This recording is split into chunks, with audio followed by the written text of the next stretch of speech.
Welcome back, underdogs, misfits, and other little lunatics, to the wrap up of Stand By Me. If you haven't seen this movie, please go watch it.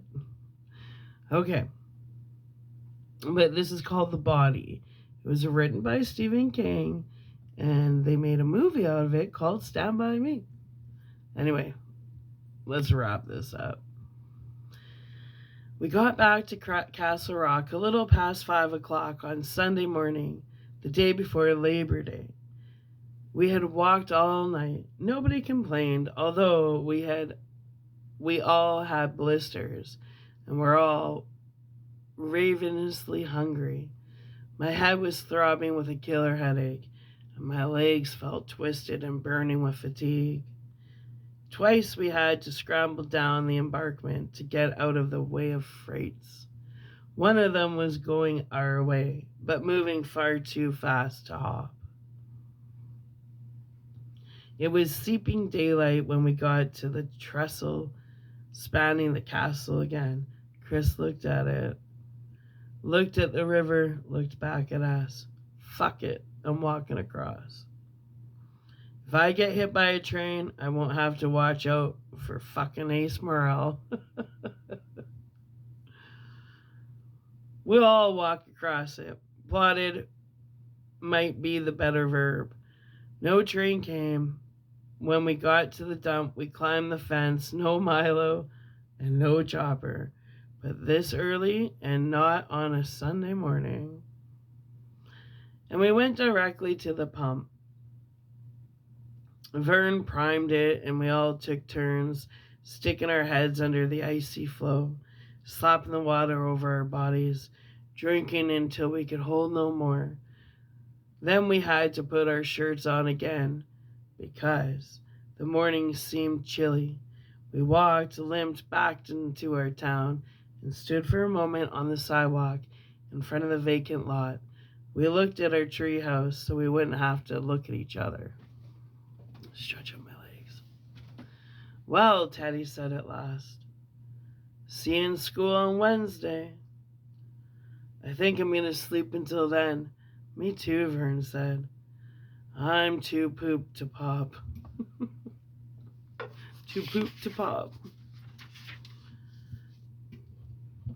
Chris whistled tunelessly through his teeth and said nothing. Hey, man, Teddy said awkwardly. No hard feelings, okay? No, Chris said, and suddenly his somber, tired face broke into a sweet and sunny grin. We did it, didn't we?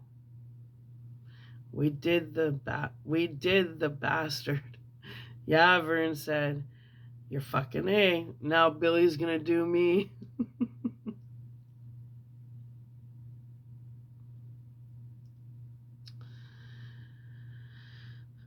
Oh, where was I? We're fucking A. Now Billy's gonna do me. So what, Chris said. Rich is gonna tool up on me, and Ace is probably gonna tool up on Gordy, and somebody else is gonna tool up on Teddy, but we did it. That's right, Vern said, but he still sounded unhappy. Chris looked at me. We did it, didn't we? He asked softly. It was worth it, wasn't it? Sure it was, I said. Fuck this, Teddy said in his dry, I'm losing interest way. You guys sound like fucking Meet the Press. Give me some skin, man.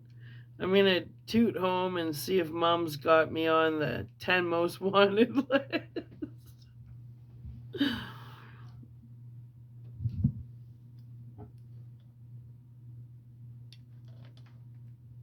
There. We all laughed. Teddy gave us his surprise, oh Lord, what now look? And we gave him skin. Then he and Vern started off in their directions, and I should have gone in mine, but I hesitated for a second. Walk with you, Chris offered. Sure, okay. We walked a block or so without talking.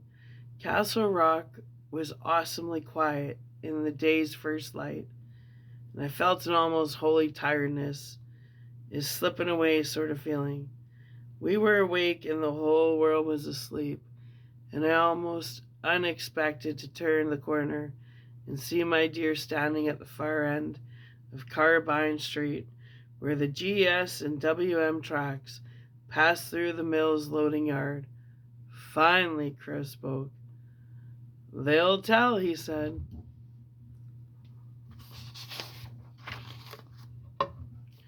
"You bet they will. But not today or tomorrow. If that's what you're worried about, it'll be a long time before they'll tell. I think. Years, maybe." He looked at me surprised. "They're scared, Chris. Teddy especially. That they won't take him in the army. But Vern's scared too. They'll lose some sleep over it. There's going to be times this fall when it's right on the tips of their tongues to tell somebody, but I don't think they will. And then, you know, what? This sounds fucking crazy, but I think they'll almost forget it ever happened." He was nodding slowly. "I didn't think of it just like that. You see through people, Gordy. Man, I wish I did." "You do, though." We walked another block in silence. "I'm never going to get out of this town," Chris said, and sighed. "When you come back from college on summer vacation, you'll be able to look at me and Vern and Teddy up, down at Suki's after the 7 to 3 shift's over. If you want to. Except you'll probably never want to." He laughed a creepy laugh. "Quit jerking yourself off," I said, trying to sound tougher than I felt. I was thinking about being out there in the woods, about Chris saying, and maybe I took it to old lady Simmons and told her, and maybe the money was all there, but I got a 3-day vacation anyway because the money never showed up, and maybe the next week old lady Simmons has this brand new skirt on when she came to school. The look in his eyes. "No jerk off, Daddy-o," Chris said. I rubbed my first finger against my thumb. "This is the world's smallest violin playing my heart pumps purple piss for you." "He was ours," Chris said, his eyes dark in the morning light.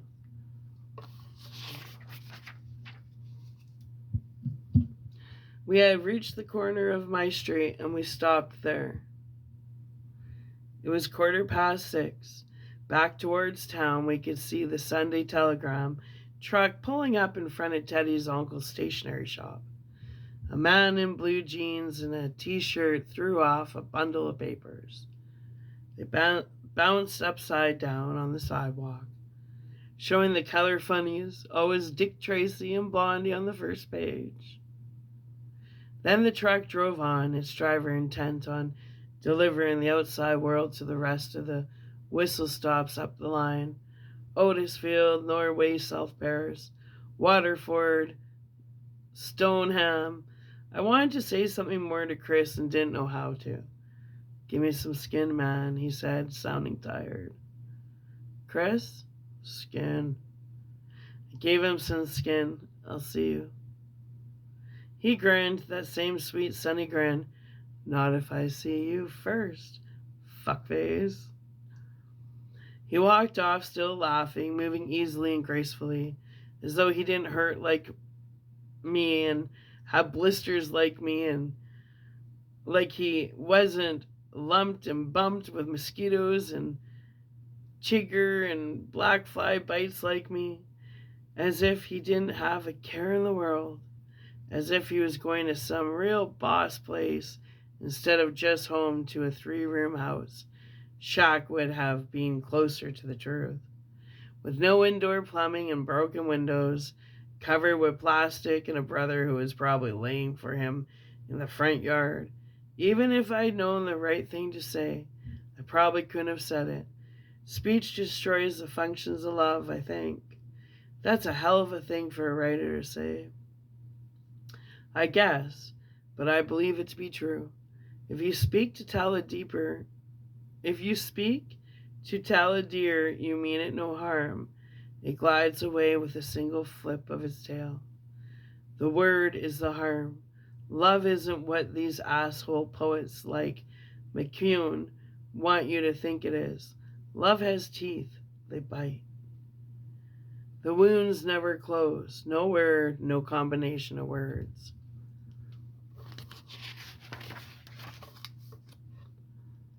Can close those love bites.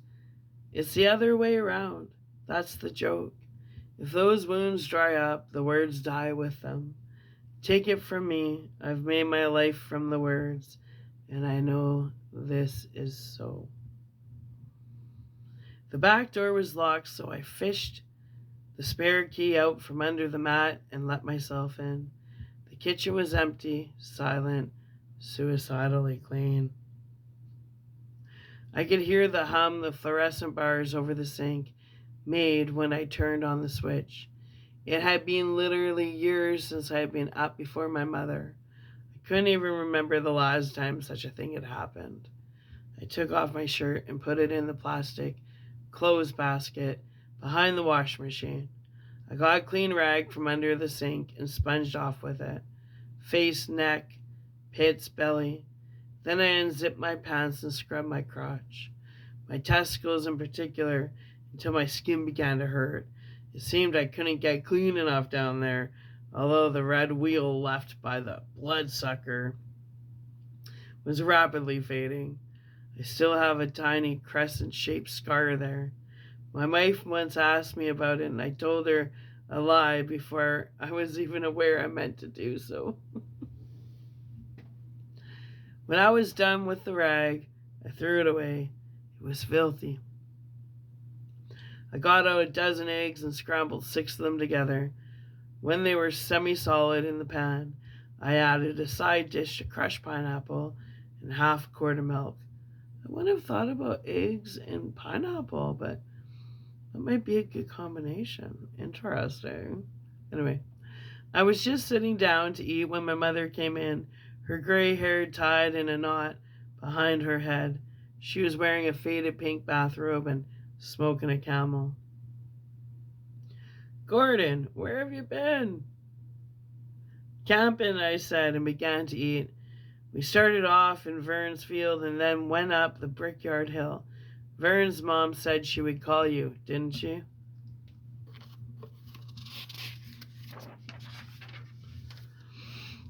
She probably... Hold on. Position that. She probably talked to your father, she said, and glided past me to the sink. Oops. Oh no, my light fell off. Hold on a sec.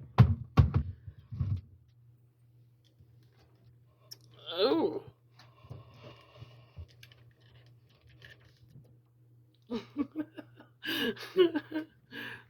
Wrecked everything. Where were we?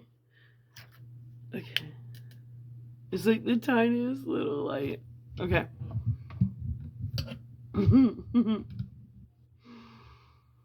She probably talked to your father, she said, and glided past me to the sink.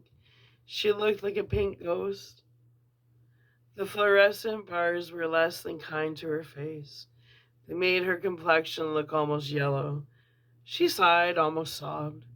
I miss Dennis most in the mornings, she said. I always look in his room and it's almost always empty, Gordon. Always. Yeah, that's a bitch, I said. He always slept with his window open and the blankets. Gordon, did you say something? Nothing important, Mom. And the blankets pulled up to his chin, she finished. Then she just stared out the window, her back to me. I went on eating. I was trembling all over. This story never did get out. Oh, I don't mean that Ray Brower's body was never found. It was, but neither our gang nor their gang got the credit. In the end, Ace must have decided that an anonymous phone call was the safest course, because that's how the location of the corpse was reported. What I meant was that none of our parents ever found out what we'd been up to that Labor Day weekend. Chris's dad was still drinking, just as Chris had said he would be. His mom had gone off to Lewiston to stay with her sister, the way she almost always did when Mr. Chambers was on a bender. She went and left Eyeball in charge of the younger kids. Eyeball had fulfilled his responsibility by going off with Ace and his JD buddies, leaving 9-year-old Sheldon, 5-year-old Emery, and 2-year-old Deborah to sink or swim on their own.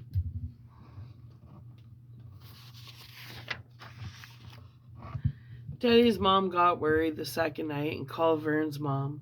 Vern's mom, who was also never going to do this game show circuit, said we were all still out in Vern's tent.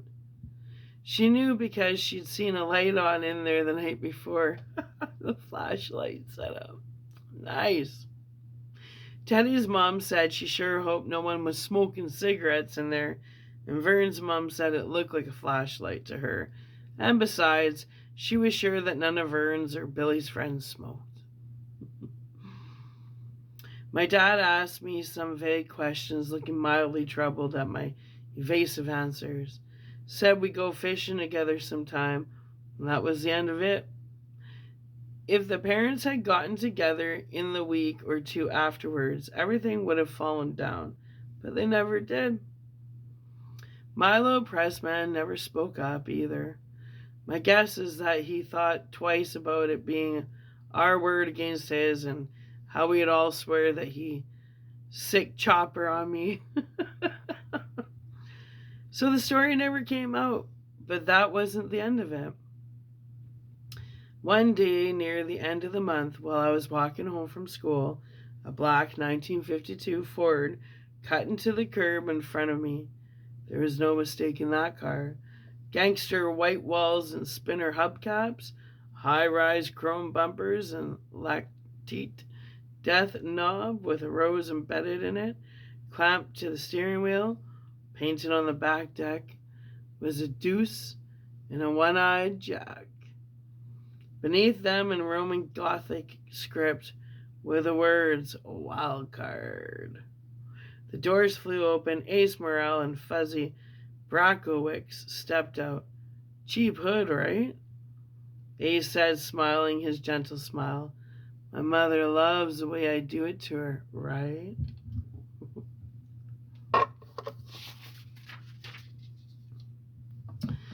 "We're gonna rock you, baby," Fuzzy said. I dropped my school books on the sidewalk and ran. I was busting my buns, but they caught me before I even made the end of the block. Ace hit me with a flying tackle, and I went full length on the paving. My chin hit the cement, and I didn't just see stars. I saw whole constellations, whole nebulae. I was already crying when they picked me up, not so much from my elbows and knees, both pairs scraped and bleeding, or even from fear. It was vast, impotent rage that made me cry. Chris was right. He had been ours. I twisted and turned and almost squiggled free. Then Fuzzy hawked his knee into my crotch. Ugh. The pain was amazing, incredible, non-parallel. It widened the horizons of pain from plain old wide screen to Vista Vision. I began to scream. Screaming seemed to be my best chance. Ace punched me twice in the face, long and looping haymaker blows. The first one closed my left eye. It would be 4 days before I was really able to see out that eye again. The second broke my nose with a crunch that sounded the way crispy cereal sounded inside your head when you chewed. Then old Mrs. Chalmers came out on her porch with her cane crutched in one arthritis-twisted hand and a Herbert tray tin jutting from one corner of her mouth. She began to bellow at them. Hi there, you boys. You stop that. Police, police. Don't let me see you around, dipshit, Ace said, smiling. and they let go of me and backed off. I sat up and leaned over, cupping my wounded balls, sickly sure I was going to throw up and then die. I was still crying too, but when Fuzzy started to walk around me, the sight of his pegged jean legs snuggered down over the top of his motorcycle boot brought all the fury back.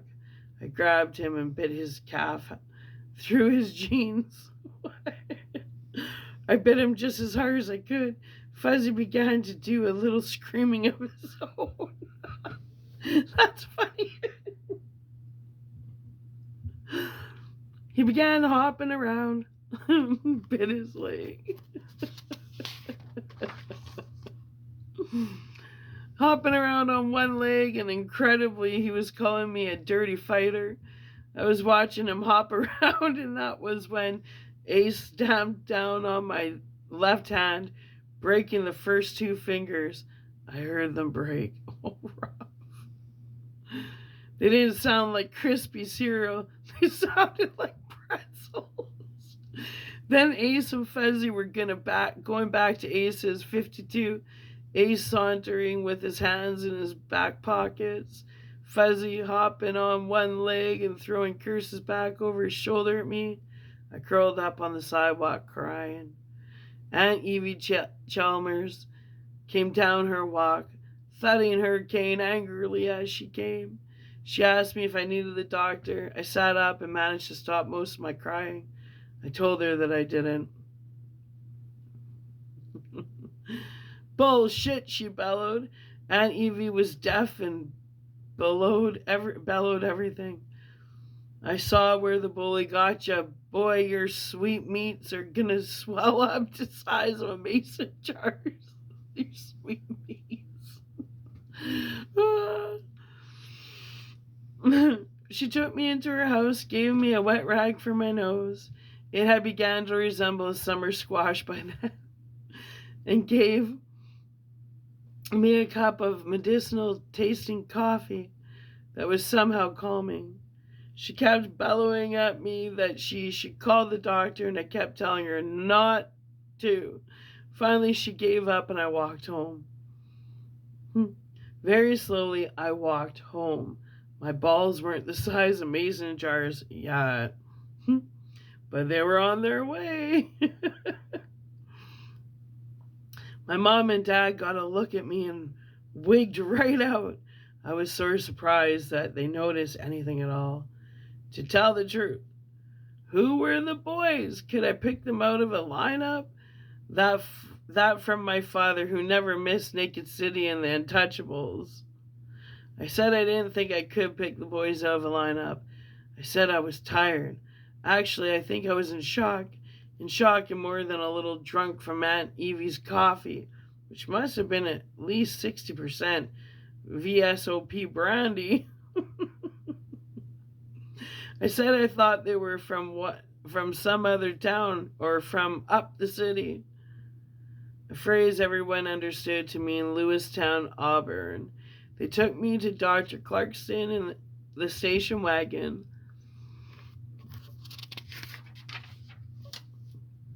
Dr. Clarkston, who is still alive today, was even then old enough to have quite possibly been an armchair to armchair terms with God. He set my nose and my fingers and gave my mother a prescription for painkillers. Then he got them out of the examining room on some pretext or some other and came over to me, shuffling, head forward, like Boris Karloff approaching Igor. Who did it, Gordon? I don't know, Dr. Claw. You're lying. No, sir. Ha ha. His sallow cheeks began to flow with color. Why should you protect the cretins who did this? Do you think they will respect you? They will laugh and call you stupid fool. Oh, they'll say, there goes the stupid fool we beat up for kicks the other day. Ha ha hoo hoo. Hardy har har. I didn't know them really. I could see his hands itching to shake me, but of course he couldn't do that, so he sent me out to my parents, shaking his white beard and muttering about juvenile delinquents. He would no doubt tell his old friend God all about it that night over their cigars and sherry. I didn't care if Ace and Fuzzy and the rest of those assholes respected me or thought I was stupid or never thought about me at all. But there was Chris to think of. His brother Eyeball had broken his arm in 2 places and had left his face looking like a Canadian sunrise. They had to set the elbow break with a steel pin. Ooh. Mrs. McGinn from down the road saw Chris staggering along the soft shoulder, bleeding from both ears and reading a Richie Rich comic book. She took him to the CMG emergency room where Chris told the doctor he had fallen down the cellar stairs in the dark. Right, the doctor said, every bit as disgusted with Chris as Dr. Clarkson had been with me, and then he went to call Constable Bannerman. While he did that from his office, Chris went slowly down the hall, holding the temporary sling against his chest so the arm wouldn't swing and grate the broken bones together, and used a nickel in the payphone to call Mrs. McGinn. He told me later it was the first collect call he had ever made, and he was scared to death that she wouldn't accept the charge. But she did. Chris, are you all right? She asked. Yes, thank you, Chris said. I'm sorry I couldn't stay with you, Chris, but I had pies in the... That's all right, Mrs. McGinn, Chris said. Can you see the Buick in our dooryard? The Buick was the car Chris's mother drove.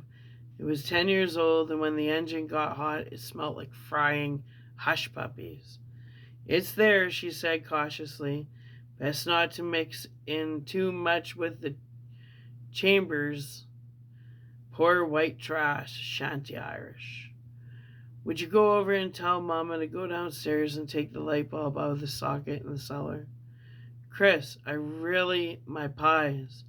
Tell her, Chris said implacably, to do it right away, unless she maybe wants my brother to go to jail.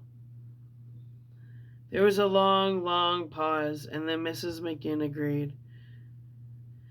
She asked no questions, and Chris told her no lies. Constable Bannerman did indeed come out to the Chambers house, but Richie Chambers didn't go to jail. Vern and Teddy took their lumps too, although not as bad as either Chris or I. Billy was lying for Vern, and when Vern got home, he took after him with a stove length and hit him hard enough to knock him unconscious after only 4 or 5 good licks. Vern was no more than stunned, but Billy got scared he might have killed him and stopped. 3 of them caught Teddy walking home from the vacant lot one afternoon. They punched him out and broke his glasses. He fought them. But they wouldn't fight him when they realized he was groping after them like a blind man in the dark. My camera's falling down. Oh, there. We hung out together at school looking like the remains of a Korean assault force. Nobody knew exactly what had happened, but everybody understood that we'd had a pretty serious run-in with the bait kids and comported ourselves like men. A few stories went around. All of them were wildly wrong. When the cast came off and the bruises healed, Vern and Teddy just drifted away. They had discovered a whole new group of contemporaries that they could lord it over. Most of them were real wet, scabby, scrubby little 5th grade assholes. But Vern and Teddy kept bringing them to the treehouse, ordering them around, strutting them like Nazi generals.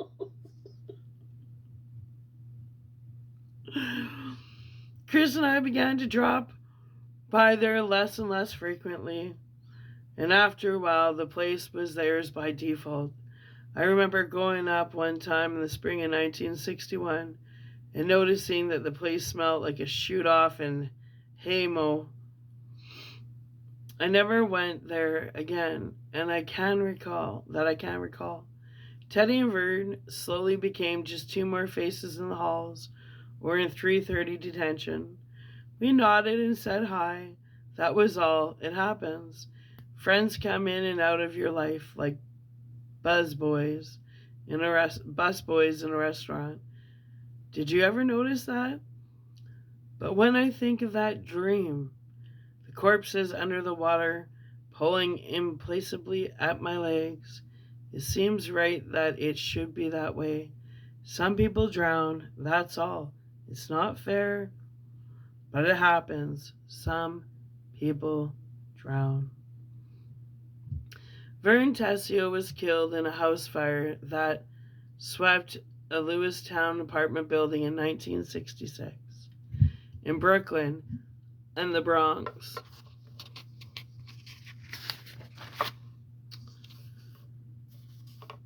They call that sort of apartment building a slum tenement, I believe. The fire department said it started around 2 in the morning, and the entire building was nothing but cinders in the cellar hole by dawn. There had been a large drunken party. Vern was there. Someone fell asleep in one of the bedrooms with a live cigarette going. Vern himself may be drifting off, dreaming of his pennies. They identified him by the four others who died by their teeth. Teddy went in a squalid car crash. That was 1971, I think, or maybe it was early 72. There used to be a saying, stay there.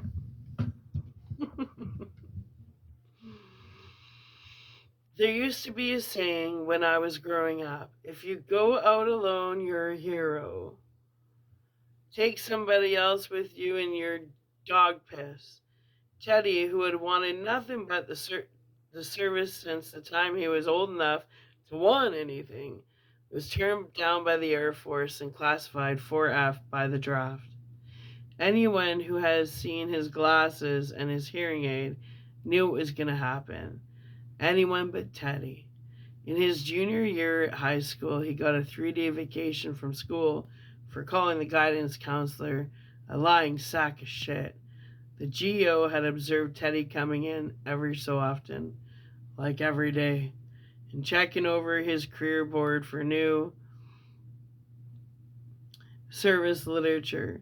He told Teddy that maybe he should think about another career, and that was when Teddy blew his stack. Ooh.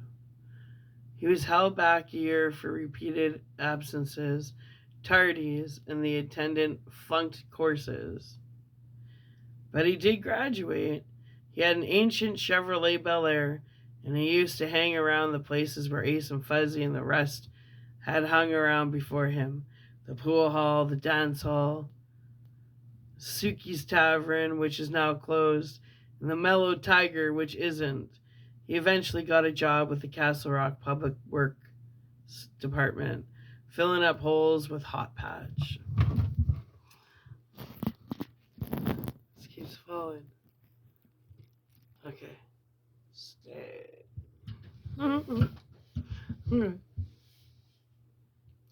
The crash happened over in Harlow. Teddy's Bel Air was full of his friends. 2 of them had been part of that group he and Vern took to bossing around way back in 1960. And they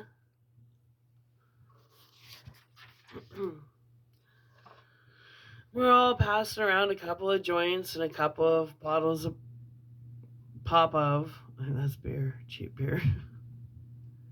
They hit a utility pole and sheared it off, and the Chevrolet rolled 6 times.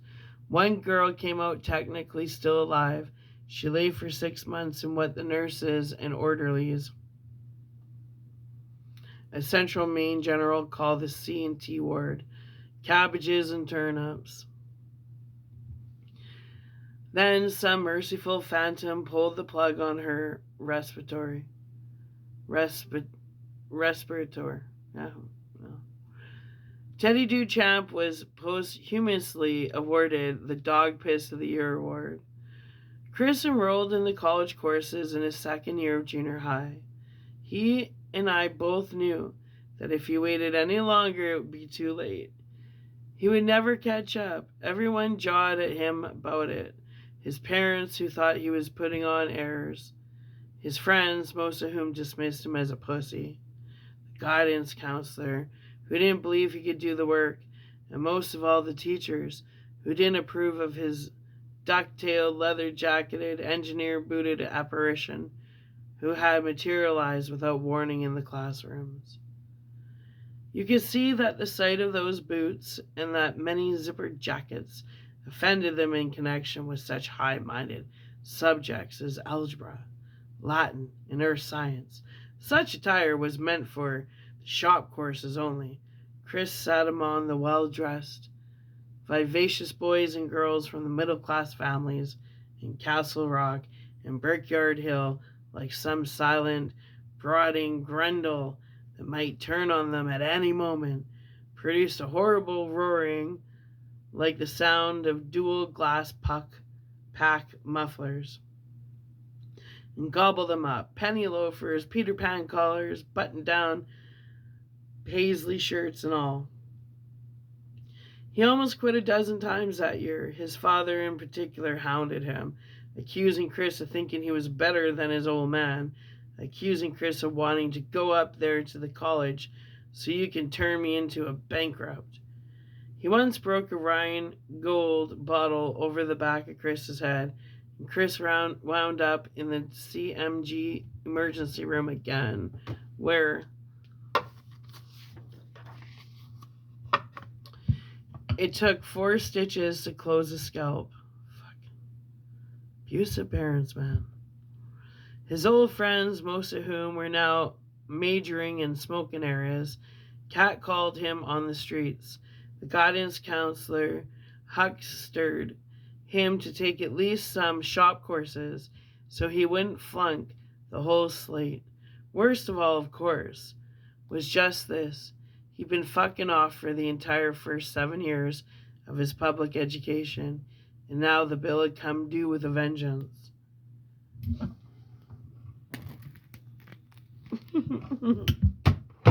Let's fix this now.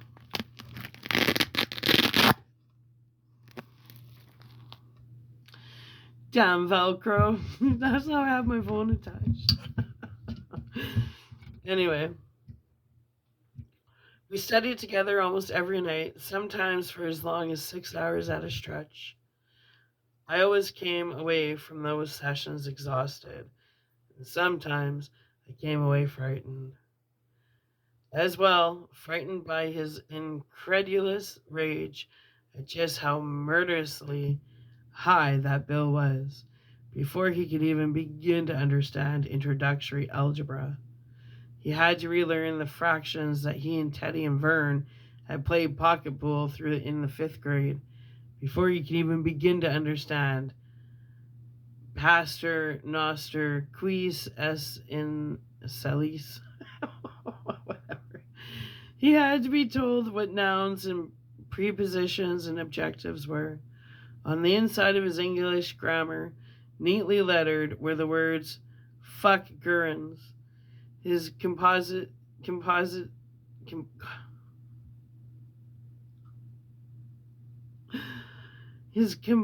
compositional ideas were good and not badly organized, but his grammar was bad, and he approached the whole business of punctuation as if with a shotgun. He wore out his copy of Werner's and bought another in a Portland bookstore.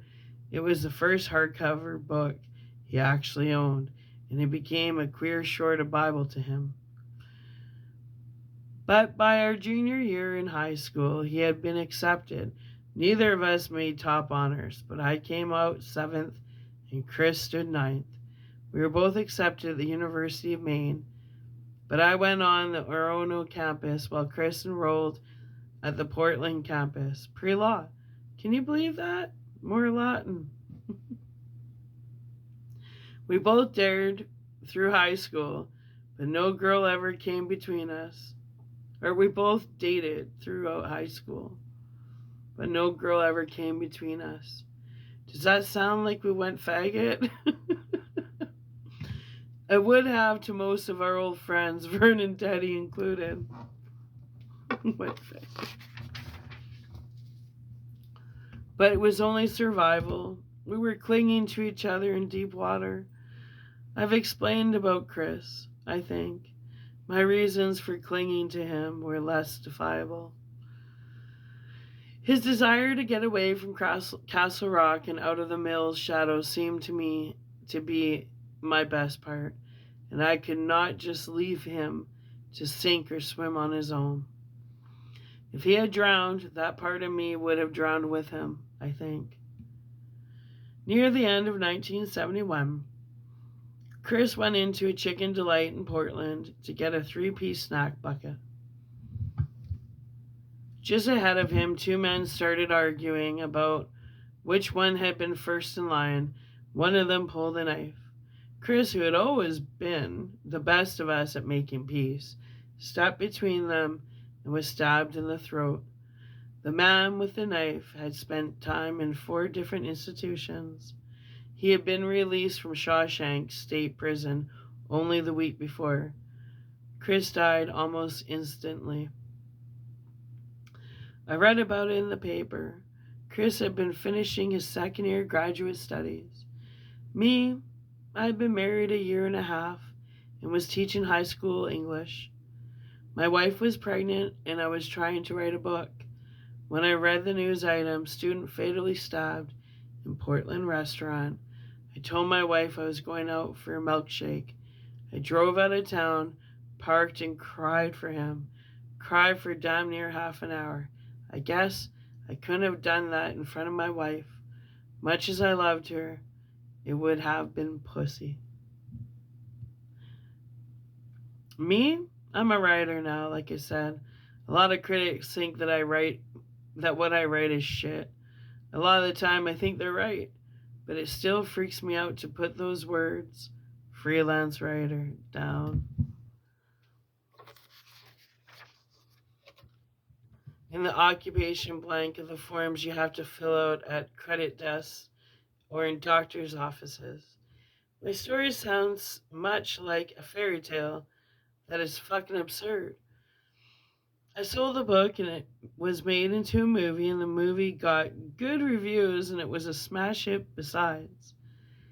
This all had happened by the time I was 26. The second book was made into a movie as well. And the third, I told you, is fucking absurd. Meantime, my wife doesn't seem to mind having me around the house, and we have 3 kids now. They all seem perfect to me, and most of the time I'm happy. But like I said, the writing isn't so easy as much fun as it used to be. The phone rings a lot. Sometimes I get headaches. Bad ones. And then I have to go into a dim room and lie down until they go away. The doctors say they aren't true migraines. They call them stress aches, and told me to slow down. I worry about myself sometimes. What a stupid habit that is. And yet I can't quite seem to stop. And I wonder if there's really any point to what I'm doing, or what I'm supposed to make of a world where a man can get rich playing Let's Pretend. But it's funny how I saw Ace Morrell again. My friends are dead, but Ace is alive. I saw him pulling out of the mill parking lot, just after 3 o'clock whistle the last time I took my kids down home to see my dad. The 52 Ford had become a 77 Ford station wagon. A faded bumper sticker said Reagan Bush 1980. His hair was mowed into a crew cut and he'd gotten fat. The sharp, handsome features I remembered were buried in an avalanche of flesh. I left the kids with Dad long enough to go downtown and get the paper. I was standing on the corner of Main and Carbine, and he glanced at me and I waited to cross. There was no sign of recognition on the face of this 32-year-old man who had broken my nose in another dimension of time. I watched him wheel the Ford wagon into the dirt parking lot beside the Mellow Tiger, get out, hitch at his pants, and walk inside. I could imagine the brief wedge of country western as he opened the door, the brief sour whiff of Nick and Gansett on draft, the welcoming shouts of the other regulars as he closed the door and placed his large ass on the same stool which had probably held him up for at least 3 hours every day of his life, except Sundays. Since he was 21, I thought, so that's what Ace is now. I looked to the left, and beyond the mill I could see the Castle Rock, not so wide now, but a little cleaner, still flowing under the bridge between Castle Rock and Harlow. The trestle upstream is gone, but the river's still around. So am I. That was a good book. We got time. Let's read about the author. Stephen King is the author of more than 60 books, all of them worldwide bestsellers.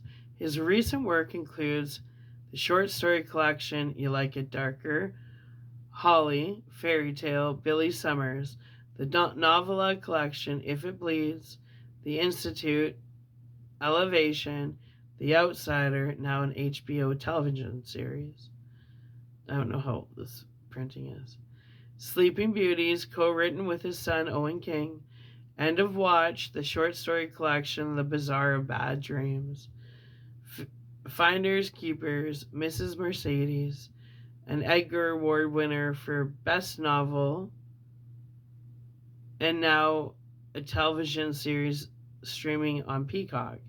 And Under the Dome, his novel 11/22/63, a Hulu original television series event, was named a top 10 book of 2011 by the New York Times Book Review and won the Los Angeles Times Book Prize for Mystery Thriller, as well as the Best Hardcover Novel Award from the International Thriller Writers.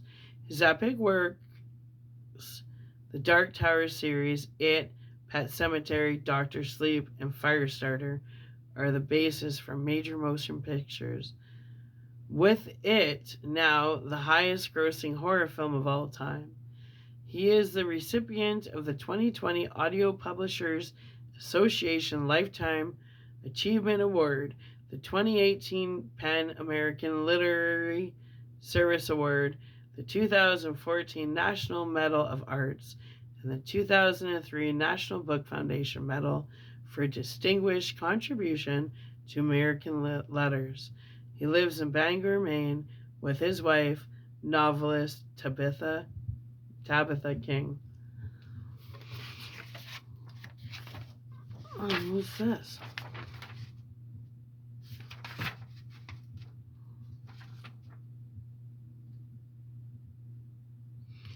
Says read on for an excerpt from the short story Rattlesnake, a sequel to Cujo. Ooh, Cujo was creepy. Part of Stephen King's electrifying collection, You Like It Darker. Okay, let's see. It's only 1-2 pages or something like that. July to August 2020. I wasn't surprised when I saw the elderly woman pushing the double stroller with the empty seats. I had been forewarned. This was a rattlesnake road, which winds the 4-mile length of Rattlesnake Key on the Florida Golf Course. Houses and condos to the south, a few McMansions at the north end. There's a blind curve half a mile from Greg Ackerman's McMansion, where I was staying that summer, bouncing around like the last pea in an oversized can. Description. tangled undergrowth higher than my head, and I'm 6'4", flanked the road, seeming to press in and make what was narrow to begin with even narrower. The curve was marked on either side by fluorescent green plastic kids, each bearing the warning, "Slow, children at play." I was walking, and at the age of 72, in the simmering heat of July morning, I was going plenty slow. My plan was to walk to the swing gate, which divides the private part of the road from the part of the road from the country maintains, then goes back to Greg's house. I was already wondering if I had bitten off more than I could chew. I hadn't been entirely sure Greg wasn't putting me on about Mrs. Bell, but here she was, and pushing her oversized stroller towards me. One of the wheels had a squeak and could have used some oil. She was wearing baggy shorts, sandals with knee-length socks, and a big blue sun hat. She stopped, and I remembered Greg asking me if her problem, that's what he called it, would give me a problem. I said it wouldn't, but now I wondered. "Hello, I think you must be Mrs. Bell. My name is Vic Trenton. I'm staying at Greg's house for a while."